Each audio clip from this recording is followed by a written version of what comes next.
Hi there, I'm Zero. I'm going to be covering for Lamios as he's caught a cold and lost his voice and graciously allowed me to read this in his absence for him. Whenever a big tournament comes around, there's lots of interesting plays to analyze that you can learn a lot from, and this weekend saw the biggest Gwent tournament to date in the Challenger. Today, we're going to go over one of the most important plays of the entire tournament, Lifecoach's misplay into Geralt Igni during Game 5 of the finals, when he was playing monsters against Noxious's Skellige list. That was a play that might have lost him the entire tournament, and you could see it in Lifecoach's face at the time that he thought he'd misplayed pretty terribly. In the next day, Lifecoach was going over his plays in the tournament, something every competitive player should do whether or not they win, and he comes to the conclusion that playing the Vran Warrior is actually correct. I believe Lifecoach was right about this, and we'll try to explain why in detail. Let's start by looking at the board state. At this point, Lifecoach is down 9 points with card advantage being equal. Considering that Lifecoach won the coin flip, that is, that he got to go second, he has by this point been out-tempoed by Noxious. Most of Lifecoach's points are concentrated in the siege row, so he's vulnerable to Coral, but at any point Coral can be countered by Dagon, which will return the board to its previous state. Any plays that don't change the point differential are favourable to Lifecoach since he has a Vran Warrior running in the ranged row that produces 6 points every 2 turns. Noxious has several options, the first one being that he can pass, taking the lost round with an advantage of 1 card and allowing Lifecoach to carry over a large amount of points. This obviously isn't ideal, especially considering he's already committed Crack on Crate, his leader ability, into this round. He can also Warcry to try and force Lifecoach out of the round, or he can Geralt Igni in the siege row for an 11-point play, which is very much under the curve for how much value Igni can get against monsters. None of these options are ideal for Noxious, and because he wants to be able to play into the round in case Lifecoach doesn't give up, Noxious is going to play Cyprian Wily and force Lifecoach into a reactive position. The moment Cyprian Wily gets played to reduce the 7 strength crone down to 4, the threat of Geralt Igni becomes incredibly telegraphed. Lifecoach plays into it because he forgets that Savage Bear will ping Grand Warrior down to a 5 strength, but later, when he considers the plays available to him, he considered that to be the correct play. Consider the information available to Lifecoach. Either Noxious has Igni, or he's intent on making Lifecoach believe he has Igni. But Noxious at this point has already played against Lifecoach's monster deck, and he knows Lifecoach runs Ekamara. In fact, they got played against his Radovid deck. If, even so, Noxious sets up such a telegraphed Igni, that opens up 2 possibilities. Option 1. He's hoping Lifecoach plays into it, or is hoping that he has no Ekamaras to prevent the Igni. In which case, that indicates that he's running out of ways to fight for the round, and has to make telegraphed, potentially high reward plays for a chance to compete. Noxious knows that he can't compete in a long round against the Vran Warrior triggers, and he has no way of killing the Vran Warrior, so he's taking risks to get so ahead that he forces Lifecoach to play several cards into him in order to win the round. Option 2, Noxious doesn't actually have Igni and is bluffing. This allows him to both get information on Lifecoach's hand, whether or not he has Ekamaras, and to pressure him enough for a pass. If Lifecoach does have an Ekamara, that will be a 17-point play, with 2 Arakuses spawning from the Ekamara and 2 others from the Vran Warrior at the end of the round, plus a 5-point from the Ekamara itself. Noxious knows that Lifecoach playing an Ekamara leaves him ahead by 1 point, in which case Noxious can pass, force Lifecoach to play 1 more card, and still lose the round with an advantage of 1 card, while getting valuable information on the composition of Lifecoach's hand.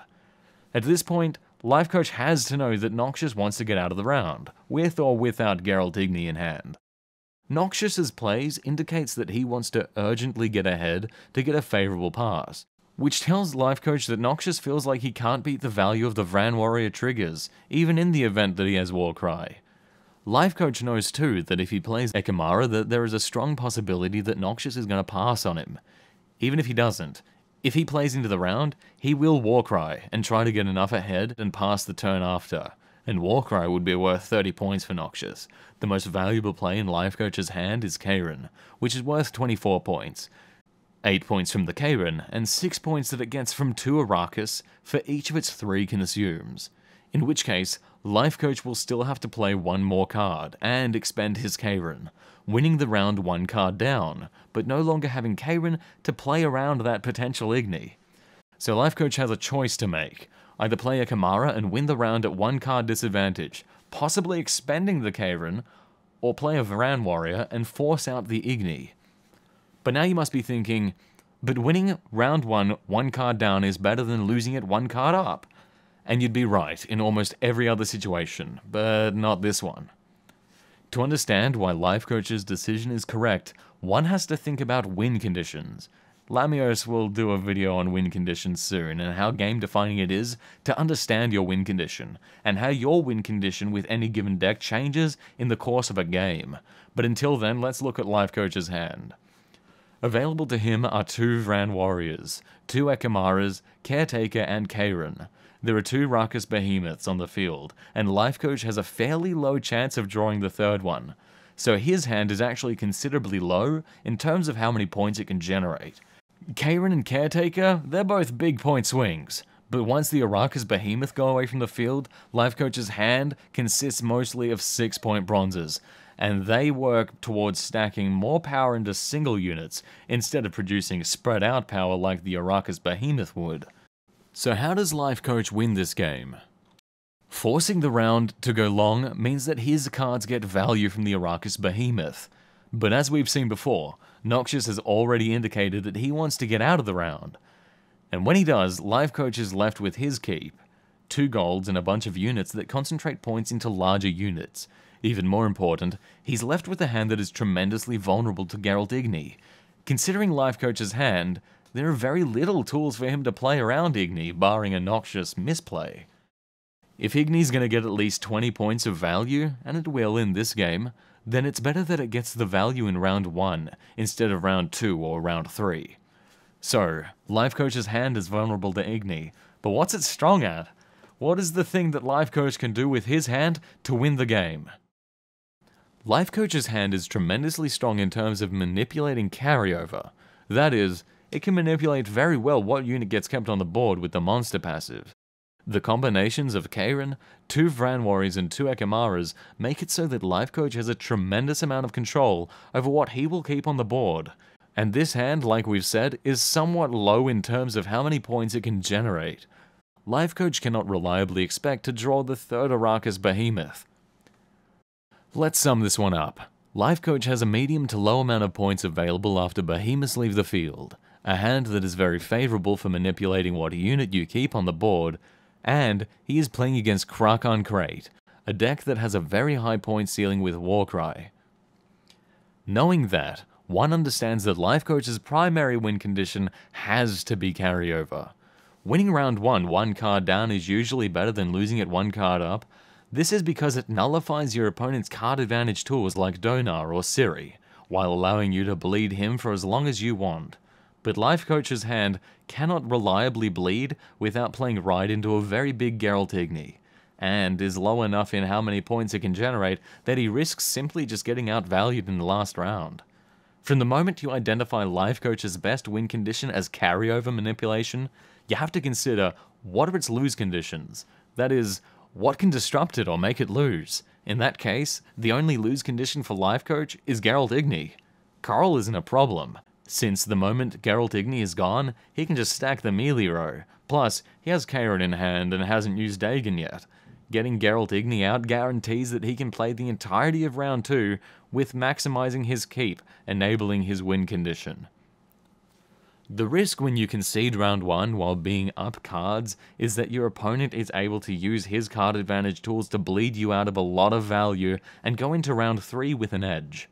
But with Geralt Igni gone, Lifecoach can afford to be bled, and his hand is one that allows him to maintain a gigantic unit on the board, even if he has to go down to 0 cards to do so.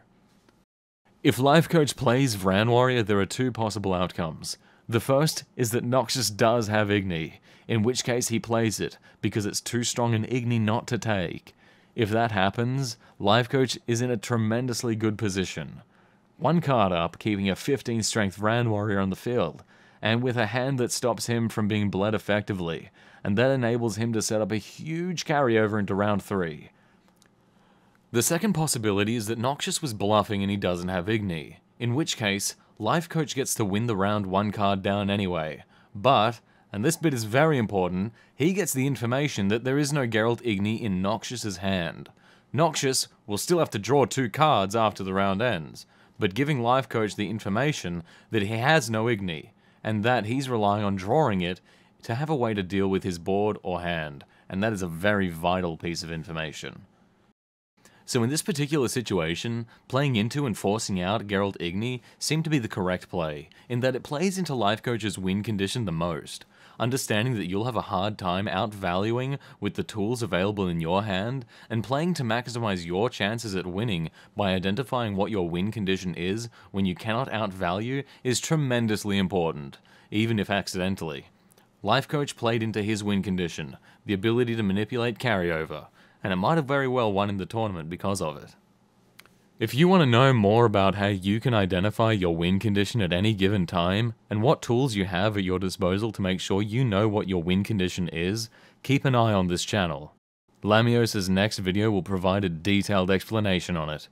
Until then, thank you all for watching, and we'll see you again soon.